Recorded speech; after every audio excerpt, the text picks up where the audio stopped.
Hello everyone, जल्दी से हमारे साथ क्लास में जुड़ जाएंगे मेरे बच्चों। देखिए आज बच्चों हम आपके लिए बहुत ही बेहतरीन क्लास लेकर आए हैं। देखिए यहाँ पे आपको लिखा होगा, देखिए 12th मैथ एनसीईआरटी सॉल्यूशन। आज बच्चों, आज से हम 12th मैथमेटिक्स के बच्चों के लिए ये प्रश्नावली 1.1 का हम एनसीईआरटी बुक का सॉल्यूशन लेकर आए हैं जी। ठीक है, ये पहला यहाँ पे सवाल आपके स्क्रीन बोर्ड पे दिख रहा होगा।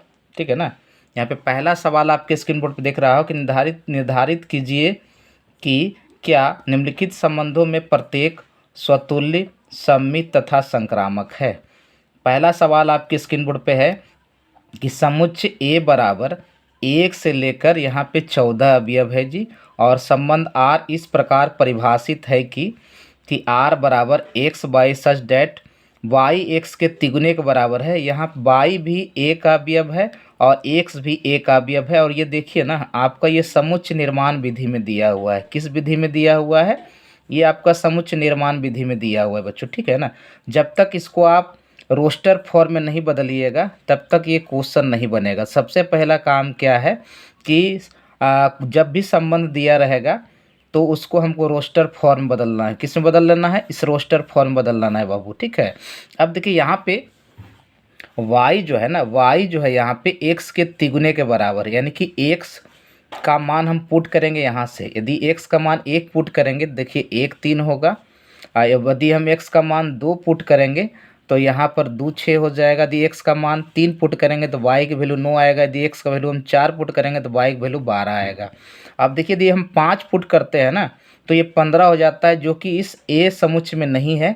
इसलिए हमारा आर में जो होगा ना, मात्र अवयव 1 2 3 और ये 4 होगा बच्चों। ये 4 ही अवयव होगा। और देखिए स्वतुल्य के लिए क्या कंडीशन कहता है, जिसको हम रिफ्लेक्सिव कहते हैं, कि ए में जितना अवयव मौजूद है, इस ए में जितना अवयव है, यानी ए में 1 से लेकर 14 तक अवयव है, तो इससे बना युग्म क्या होना चाहिए? समान होना चाहिए। यानी 1 1 होना चाहिए, 2 2 होना चाहिए, 3 3 होना चाहिए, 4 4 होना चाहिए, यानी कि 14 14। ये हमारा स्वतुल्य के लिए शर्त है जी। यदि ये सभी 1 1 से लेकर 14 14 तक का यदि युग डबलेट युग्म यदि हमारा इस आर में उपस्थित होगा तो ही हमारा ये स्वतुल्य होगा। देखिए यहाँ 1 1 है तो यहाँ 1 1 मिसिंग है, यहाँ 2 2 है 2 2 मिसिंग है, 3 3 है 3 3 मिसिंग है, यानी कि डबलेट युग्म एक भी नहीं है। इसलिए हमारा कभी भी ना ये स्वतुल्य नहीं होगा जी, कभी भी ये स्वतुल्य हमारा नहीं होगा। ठीक है, यदि हम सममित की बात करते हैं, सिमेट्रिक संबंध की बात करते हैं, इसके लिए शर्त होता है बाबू आर बराबर का आर इन्वर्स होता है। ठीक है, अब आर इन्वर्स का मतलब क्या होता है? इस आर इन्वर्स का मतलब क्या होता है? आर इन्वर्स का मतलब होता है आर का उल्टा अवयव का समुच्चय। ठीक है, तो देखिए इस आर में हमारा क्या है, तो 1 3 है तो यहाँ 3 1 होगा। ठीक है, यहाँ 2 6 है तो यहाँ 6 2 होगा, यहाँ 3 9 है तो यहाँ 9 3 होगा, यहाँ 4 12 है तो यहाँ 12 4 होगा। अब देखिए आर को एक बार फिर से ले लेते हैं कि आर का अवयव है 1 3 2 6 3 9 और 4 12। तो क्या बताइए कि आर इन्वर्स और आर हमारा आपस में बराबर है जी? तो नहीं है ना। यहाँ पे आर जो है हमारा कभी भी आर इन्वर्स के बराबर नहीं है, इसलिए ये हमारा सममित भी नहीं होगा। ठीक है, अब चलिए आते हैं संक्रामक प्रश्न की। संक्रामक, इसको हम ट्रांजिटिव बोलते हैं। इसके लिए शर्त होता है बाबू, यदि ए बी है और बी सी है तो ए सी पेयर को रहना पड़ेगा, या फिर ए बी है और बी सी का टर्म है ही नहीं तो उस स्थिति में भी संक्रामक होता है। देखिए आर में अवयव क्या है? 1 3। यदि हम ए 3 लें और अगला पेयर 3 और 9 लेते हैं तो ये ए हो गया, बी हो गया और ये बी और सी हो गया, तो ए सी होना चाहिए। ठीक है, यानी कि ए सी का टर्म 1 9 इस आर में होना चाहिए, जो कि नहीं है बच्चों, है ना। ये 1 9 जो है मिसिंग है, इसलिए ये हमारा संक्रामक भी नहीं होगा। यानी कहने का मतलब क्या हो गया कि पहला सवाल जो है ना हमारा, ये हमारा क्या है? ना तो स्वतुल्य है, ना तो सममित है, ना तो संक्रामक है बच्चों। ओके, चलिए कोई दिक्कत नहीं है बानू। चलिए आगे बढ़ते हैं और दूसरा सवाल आपके स्क्रीन बोर्ड पर हम जल्दी लाने वाले हैं। ठीक है ना, देखिए दूसरा सवाल हमारा क्या कहता है, ज़रा ध्यान दीजिएगा। दूसरे सवाल की ओर बढ़ते हैं। ठीक है ना, देखिए दूसरा सवाल आपके स्क्रीन बोर्ड पर दिख रहा होगा। ठीक है ना, दूसरा सवाल पूरी तरह से आपके स्क्रीन बोर्ड पर दिख रहा होगा जी। ठीक है ना, चलिए दूसरा सवाल देखिए क्या कहता है। दूसरा सवाल पूरी तरह से आपके स्क्रीन बोर्ड पे दिख रहा होगा। ठीक है ना, देखिए दूसरा नंबर सवाल आपके स्क्रीन बोर्ड पे दिख रहा होगा। ओके, चलिए दूसरा सवाल देखिए आपके स्क्रीन बोर्ड पे क्या कहता है, ज़रा इसको हम देखें एक बार। ठीक ना, टेंशन नहीं लीजिएगा। ओके, आप हमारे साथ बने रहें, बिल्कुल अच्छे तरीके से मैं सभी क्वेश्चन को बताऊंगा, ठीक ना। चलिए, बहुत अच्छे। देखिए यहाँ पे हमारा दूसरा सवाल देखिए क्या कहता है। दूसरा सवाल कहता है कि प्राकृतिक संख्याओं के समुच्चय एन में आर बराबर X by such that why जो है एक से 5 अधिक है और एक्स जो है ना 4 से छोटा है जी। ये जो है ना एक्स जो है हमारा ये 4 से छोटा द्वारा परिभाषित है। तो ये देखिए हमारा ये संबंध जो दिया हुआ है ना, ये सेट बिल्डर फॉर्म में दिया हुआ है जी, यानी कि समुच्चय निर्माण विधि में दिया हुआ है। जब तक इसको रोस्टर फॉर्म में नहीं बदलेंगे तब तक ये क्वेश्चन नहीं बनेगा। और यहाँ पे आर जो है ना, हम जानते हैं कि एन क्रॉस एन का उपसमुच्चय होता है। देखिए सबसे पहले हम देखिए एन का मतलब क्या होता है। एन का मतलब यदि हम यहाँ पे देखें, एन का मतलब होता है काउंटिंग नंबर जी। एन का मतलब क्या होता है यहाँ पे, ये काउंटिंग नंबर होता है जो एक से लेकर इन्फाइनाइट तक जाता है, ठीक है। तो पहले हम यहाँ से एक पुट करेंगे, पहले हम यहाँ से क्या पुट करेंगे, एक पुट करेंगे, ठीक है। तो एक पुट करेंगे तो हम जानते हैं यहाँ पे जो संबंध दिया हुआ है, ये देखिए क्या संबंध दिया हुआ है कि y जो है ना 1 से 5 अधिक है, ठीक है ना। तो देखिए यहाँ पर x का मान 1 पुट करेंगे तो y का मान 6 आएगा, x का मान 2 पुट करेंगे तो y का मान 7 आएगा, यदि x का मान 3 पुट करेंगे तो y का मान 8 आएगा। चूँकि x का मान हम 4 से अधिक हम नहीं पुट कर सकते हैं, ठीक है ना। तो चलिए अब हम स्वतुल्य के केस पर आते हैं कि ये स्वतुल्य हमारा है कि नहीं। तो देखिए n बराबर क्या होता है, 1 से लेकर इनफाइनाइट तक का संख्या होगा। तो देखिए स्वतुल्य के लिए कंडीशन हो जाएगा, स्वतुल्य के लिए शर्त हो जाएगा बाबू क्या, कि इस n में 1 से लेकर इनफाइनाइट अवयव है तो उससे जो युग्म बनेगा 1 से लेकर इनफाइनाइट तक युग्म समान होना चाहिए। यदि ये सभी अवयव इस R में उपस्थित होगा तो ही स्वतुल्य होगा, ठीक है ना। तो देखिए 1 1 है तो यहाँ 1 1 नहीं है, 2 2 है 2 2 नहीं है, यानी कि इस R में एक भी युग्म क्या है ना में डबलेट युग्म नहीं है, ठीक है। इसलिए ये हमारा स्वतुल्य भी नहीं होगा, स्वतुल्य भी नहीं होगा। यदि सममित की बात करते हैं, सिमेट्रिक की बात करते हैं, इसके लिए शर्त होता है कि R बराबर का R इन्वर्स, ठीक है ना। अब R इन्वर्स का मतलब क्या होता है, R का उल्टा अवयव का समुच्चय होता है। देखिए R में 1 6 है तो यहाँ पर 6 1 होगा, यहाँ 2 7 है तो यहाँ पे 7 2 होगा, यहाँ 3 8 है तो यहाँ 8 3 होगा, ठीक है ना।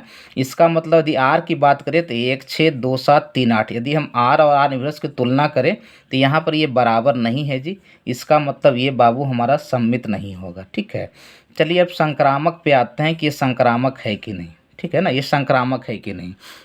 तो देखिए यहाँ पे हमारा क्या कहता है, इसके लिए शर्त कि ए बी का पेयर है, बी सी का पेयर है तो ए सी को रहना पड़ेगा, या ए बी है और बी सी है ही नहीं तो उस कंडीशन में भी हमारा संक्रामक होता है।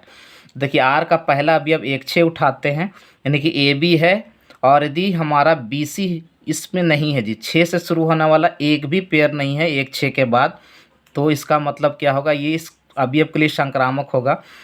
यदि हम 2 7 के लिए लेते हैं तो 2 और 7 को यदि ए बी मानते हैं तो अगला पेयर 7 से शुरू होना चाहिए, जो कि नहीं है, तो इस अवयव के लिए संक्रामक होगा।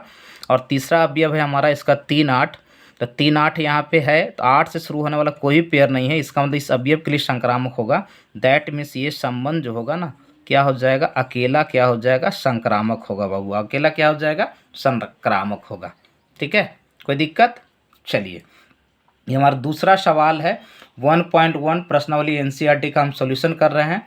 वीडियो को शुरू से अंत तक जरूर देखिएगा, और हमारी क्लास अच्छी लगती है तो हमारे चैनल को एक बार जरूर सब्सक्राइब करेंगे मेरे दोस्त मेरे बच्चों, ठीक है।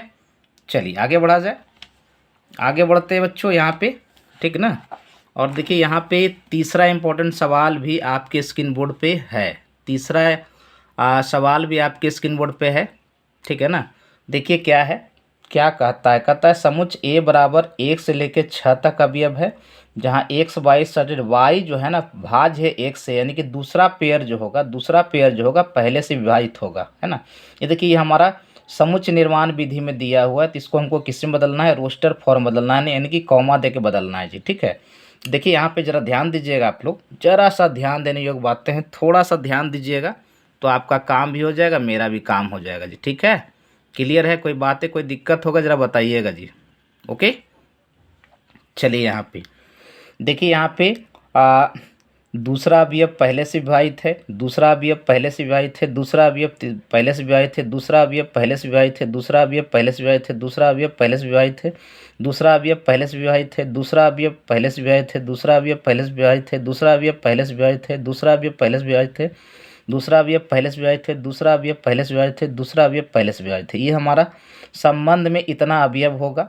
अब देखिए स्वतुल्य की बात करते हैं कि स्वतुल्य ये होगा कि नहीं। तो देखिए इस ए में कितना अवयव है जी, तो 1 से लेकर 6 तक, तो उससे जो युग्म बनेगा 1 1 2 2 3 3 4 4 5 5 6, ये है स्वतुल्य के लिए शर्त। यदि ये सभी 6 इस आर में मौजूद है तो ही ये स्वतुल्य हो सकता है। चलिए मिलाते हैं, यहाँ 1 1 है तो चलिए यहाँ 1 1 है, यहाँ 2 2 है तो चलिए यहाँ 2 2 है, यहाँ 3 3 है तो चलिए यहाँ 3 3 है, यहाँ 4 4 है, देखिए यहाँ पे 4 4 है, यहाँ पे 5 5 है, चलिए यहाँ पे 5 5 है, यहाँ पर 6 6 है तो चलिए यहाँ पे 6 6 है।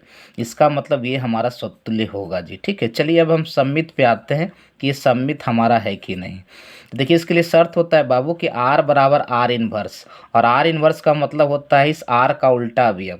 यहाँ 1 1 है तो 1 1 लिखा, 2 2 है 2 2 का उल्टा 2 2 होगा, 3 3 का उल्टा 3 3 होगा, 4 4 का उल्टा 4 4 होगा, 5 5 का उल्टा 5 5 होगा, 6 6 का उल्टा 6 6 होगा, 1 2 का उल्टा 2 1 होगा, 2 4 का उल्टा 4 2 होगा, 3 6 का उल्टा 6 3 होगा, 1 3 का उल्टा 3 1 होगा, यहाँ पे 1 4 का उल्टा 4 1 होगा, 5 1 का उल्टा 1 5 का उल्टा 5 1 होगा, और 1 6 का उल्टा 6 1 होगा।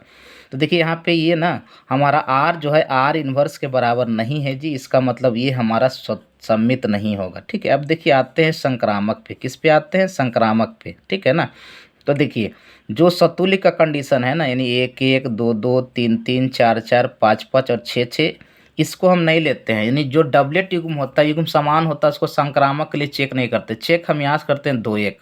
ठीक है ना, तो देखिए ये आपको, हाँ 2 1, अच्छा सॉरी, यहाँ पे है ना संबंध, यहाँ से है 1 2 है ना, तो यहाँ से 1 2 के लिए लेते हैं। तो यहाँ पर 1 2 लेंगे, ए बी है तो 2 से शुरू होने वाला पेयर देखिए यहाँ पे हमने क्या लिया, पहले 1 2 लिया, 1 2 लिया तो अगला पेयर हम 2 4 लेंगे, है ना, 2 4 लेंगे, यहाँ पर 2 4 लिए तो ए सी ने 1 4, 1 4 जो होगा इसमें होना चाहिए, खोजिए, देखिए 1 4 मिल गया जी, इसका मतलब इस अवयव के लिए संक्रामक होगा। चलिए अगला है हमारा 2 4, अगला हमारा क्या है 2 4, अगला हमारा 2 4 है, तो देखिए 4 से शुरू होने वाला इसमें और कौन युग्म है, तो एक ही है 4 4। यदि आप इसको ए बी कहे, इसको बी सी कहे तो ए सी हो जाएगा 2 4 जो कि है ना। फिर अगला पेयर है 3 6, तो यहाँ पर यदि हम 3 6 लेते हैं, ठीक है ना, 3 6 लेते हैं तो 6 से शुरू होने वाला मात्र एक ही पेयर है 6 6, है ना। तो यहाँ पे या फिर उसके अलावा हम देखें तो 6 से शुरू होने वाला कोई टर्म नहीं है तो भी संक्रामक होगा। यदि हम 1 3 लेते हैं, यहाँ से 1 3 लेते हैं तो अगला पेयर ये शुरू होगा 3 से, 3 6 हो जाएगा, तो 1 6 होना चाहिए। देखिए खोजिए, देखिए यहाँ 1 6 है, इसका मतलब ये संक्रामक होगा। यदि 1 4 लिए हैं, 4 4 है तो 1 4 होगा, यानी कि सब वो अवयव के लिए संक्रामक होगा जी। इसका मतलब डैट मीन्स ये संबंध ना ओनली क्या हो जाएगा, तो स्वतुल्य होगा, सतुल्य तथा क्या हो जाएगा, संक्रामक होगा। सतुल्य तथा क्या हो जाएगा, संक्रामक होगा जी, इसको याद रखिएगा। ठीक है, ये तीसरा सवाल है जी, तीसरा इंपॉर्टेंट सवाल है बच्चों। ओके, चलिए आगे बढ़ते हैं। ठीक है, चौथा इंपॉर्टेंट सवाल है जी, चौथा इंपॉर्टेंट सवाल आपके स्क्रीन बोर्ड पर हम लेकर आए हैं, जरा देखिएगा, इसको ध्यान से देखेंगे बच्चों। ठीक है, चौथा इंपॉर्टेंट सवाल देखिए आपके स्क्रीन बोर्ड पे नज़र आ रहा होगा यहाँ पे। ठीक है, चौथा इंपॉर्टेंट सवाल आपके स्क्रीन बोर्ड पे नज़र आ रहा होगा, क्लियर है। ठीक है ना, ये चौथा इंपॉर्टेंट सवाल है जी, बिल्कुल घबराइएगा नहीं, हमारे साथ बने रहिए। ठीक है ना, देखिए चौथा सवाल आपको दिख रहा होगा। ठीक है ना, ये चौथा सवाल आपका दिख रहा होगा, आपके बोर्ड एग्जामिनेशन के लिए काफ़ी इंपॉर्टेंट सवाल है।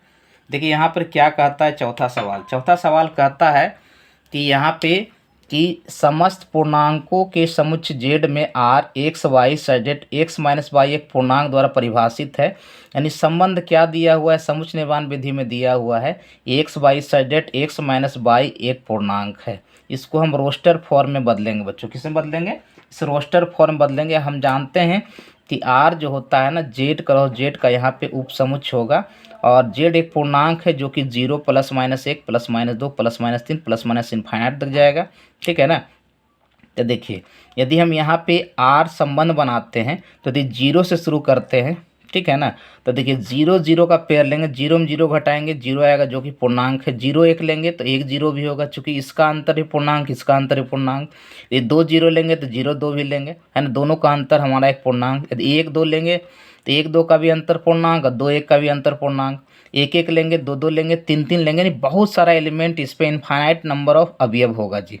तो देखिए यदि स्वतुल्य के लिए चेक करें, है ना, स्वतुल्य के लिए चेक करें तो देखिए क्या हो जाएगा, क्योंकि जेड में हमारा 0 से लेके प्लस माइनस इन्फाइनाइट तक का है, तो 0 से लेके प्लस माइनस इन्फाइनाइट तक का युग्म होना चाहिए, है ना, जो कि इसमें है, जो कि इसमें है, इसलिए स्वतुल्य भी होगा।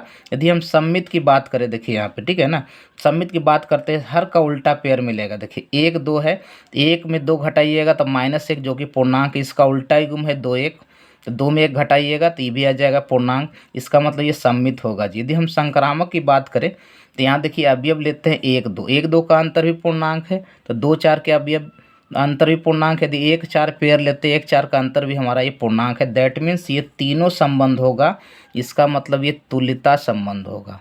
कौन सा संबंध होगा, तो तुल्यता संबंध होगा। जो तीनों तरह का संबंध होता है वह तुल्यता संबंध होता है बच्चों। क्लियर, चलिए आगे बढ़ते हैं, ठीक है ना। और नेक्स्ट क्वेश्चन आपके स्क्रीन बोर्ड पर हम लेकर आए हैं, बहुत ही बेहतरीन सवाल है, ज़रा देखिएगा उसको, ठीक है। चलिए बहुत बेहतरीन सवाल है जी, ऐसे सवाल हमेशा आपके एग्जामिनेशन में पूछे जाएंगे, नो डाउट मेरे बच्चों, ठीक है। चलिए यहाँ पे चौथा सवाल हो गया, पांचवा सवाल आपके स्क्रीन बोर्ड पे दिख रहा होगा। पांचवा सवाल ये मैंने प्रयास किया है बच्चों ताकि आपको अच्छी तरीके से समझ में आए, ठीक है। देखिए पांचवा सवाल देखिए क्या कहता है बच्चों, किसी विशेष समय पर किसी नगर के निवासियों का समुच्चय में निम्नलिखित संबंध आर है, ठीक है ना। तो यहाँ पर देखिए क्या है कि एक्स तथा वाई एक ही स्थान पर कार्य करता है। याद रखिएगा एक ही स्थान पर कार्य करने वाला, एक ही स्थान पर कार्य करने वाला, एक ही स्थान पर कार्य करने वाला, ये एक ही मोहल्ले में कार्य करने वाला, ये तीनों संबंध होता है तुल्यता संबंध होता है बच्चों। कौन सा संबंध होता है, तुल्यता संबंध होता है, ठीक है। जैसे मैं यहाँ पर एक बात मैं लिखता हूँ यहाँ पे, यदि हम स्वतुल्य के लिए थोड़ा सा चेक करते हैं, स्वतुल्य के लिए चेक करते हैं, देखिए कहता है एक्स जहाँ रहता है स्थान पर रहता है वाई वहीं रहता है, इसका मतलब क्या हो जाएगा, एक्स और वाई जो है दोनों एक ही व्यक्ति हो सकता है। यदि हम सम्मित की बात करें, यदि हम सम्मित की बात करें, एक्स जिस स्थान पर रहता है वाई उसी स्थान पर रहता है, इसका मतलब क्या हो जाएगा कि वाई जिस स्थान पर रहेगा एक्स भी उसी स्थान पर रहेगा, इसका मतलब सम्मित भी हो जाएगा। यदि हम संक्रामक की बात करते हैं, किसकी बात करते हैं, संक्रामक की बात करते हैं, एक जहाँ रहता है वाई वहीं रहता है, ठीक है, तथा यहाँ पे यदि वाई जहाँ रहता है जेड वहीं रहता है, इसका मतलब तब क्या हो जाएगा, एक्स जहाँ रहता है जेड भी वहीं रहता है, यानी इसका मतलब तीनों का तीनों संबंध होगा, स्वतुल्य होगा। सेम कंडीशन आपका इस बी क्वेश्चन के लिए होगा, ठीक है। क्या कि यदि हम स्वतुल्य के लिए यहाँ पर देखें बच्चों, स्वतुल्य के लिए देखें कि एक्स जहाँ रहता है वाई वहीं रहता है, इसका मतलब एक्स और वाई दोनों एक ही व्यक्ति हो सकता है। यदि हम सम्मित की बात करें, ठीक है ना, तो एक्स जिस मोहल्ले में रहता है वाई उसी मोहल्ले में रहता है, तब क्या हो जाएगा कि वाई जिस मोहल्ले में रहता है एक्स उसी मोहल्ले में रहेगा, तो ये सम्मित भी हो जाएगा। यदि हम संक्रामक की बात करें यहाँ पे, तो एक्स जिस मोहल्ले में रहता है वाई उसी मोहल्ले में रहता है, तथा वाई जिस मोहल्ले में रहता है जेड उसी मोहल्ले में रहता है, तब क्या हो जाएगा कि एक्स जिस मोहल्ले में रहता है जेड भी उसी मोहल्ले में रहता है, इसका मतलब ये भी तीनों का तीनों संबंध हो जाएगा जी, ठीक है। अब देखिए सी नंबर सवाल देखिए क्या कहता है, ठीक है ना। ये सी नंबर सवाल देखिए क्या कहता है, एक्स वाई से ठीक 7 सेंटीमीटर लंबा है, वाई से, है ना, यानी यहाँ वाई बराबर जो दिया हुआ है ना एक्स प्लस का 7 दिया हुआ है जी, ठीक है। तो देखिए यदि स्वतुल्य के लिए चर्चा करें, हम स्वतुल्य की बात करें कि ये स्वतुल्य हमारा होगा कि नहीं, तो ये हमारा क्या है ना कि जरा देखिए, है ना, यहाँ पर y 1 से 7 अधिक है, तो x बराबर y कभी नहीं हो सकता है, इसलिए स्वतुल्य ये कभी नहीं होगा, है ना। यदि हम सम्मित की बात करें, सम्मित की बात करें यहाँ पे कि x और y का अंतर, x और y का अंतर 7 का है, तब यहाँ पर क्या हो जाएगा एग्जैक्टली देखिए, है ना, यानी कि y बड़ा है x छोटा है, तब क्या y बड़ा होगा और x कभी छोटा होगा जी, तो कभी नहीं होगा, है ना, इसका मतलब ये सम्मित भी नहीं होगा, ठीक है ना। यदि संक्रामक की बात करें, हम यहाँ पे संक्रामक की बात करें तो हमारा क्या कहता है कि x से y जो है ना 7 सेंटीमीटर लंबा है, ठीक है ना, y से 7 सेंटीमीटर लंबा है, तथा y से हमारा जेड जो है ना ये 7 सेंटीमीटर लंबा है। इसका मतलब तब क्या एक्स कभी भी 7 सेंटीमीटर लंबा होगा जेड से? नहीं ना होगा जी, नहीं होगा, है ना। इसका मतलब ये तीनों का तीनों संबंध नहीं होगा, है ना, ये तीनों का तीनों संबंध नहीं होगा। चलिए लास्टली हम आते हैं आर एक्स वाई की पत्नी है ना। तो देखिए एक्स और वाई एक ही व्यक्ति नहीं हो सकता, एक्स और वाई जो होगा कभी एक ही व्यक्ति नहीं होगा, इसलिए समतुल्य नहीं होगा। यदि एक्स वाई की पत्नी है, एक्स वाई की पत्नी है, तब वाई कभी भी एक्स का पत्नी नहीं होगा जी, है ना, क्योंकि दोनों मेल फीमेल हो जाएगा, इसलिए हमारा सम्मित भी नहीं होगा। यदि एक्स वाई की पत्नी है ना, और आगे इसका हम बात ही नहीं करेंगे जी, ये किसी तरह का कोई संबंध को नहीं बताएगा। इसका मतलब ये हमारा ना किसी तरह का कोई संबंध नहीं होगा बच्चों। तो प्रश्नावली 1.1 का हमने बच्चों 1 नंबर का क्वेश्चन पूरा हमने सॉल्यूशन कर दिया है। अब आप वीडियो को देखिए, यदि हमारी क्लास समझ में आती है तो हमारे क्लास को एक बार लाइक और शेयर ज़रूर करेंगे बच्चों। तो आज का क्लास यहीं तक रखते हैं, छोटे छोटे पार्ट में वीडियो बनाकर लाएंगे, है ना, फिर उसके बाद में इकट्ठा एक साथ कर देंगे बच्चों। ओके, तो मिलते हैं नेक्स्ट टाइम। बहुत अच्छे बच्चे, all of you, thank you.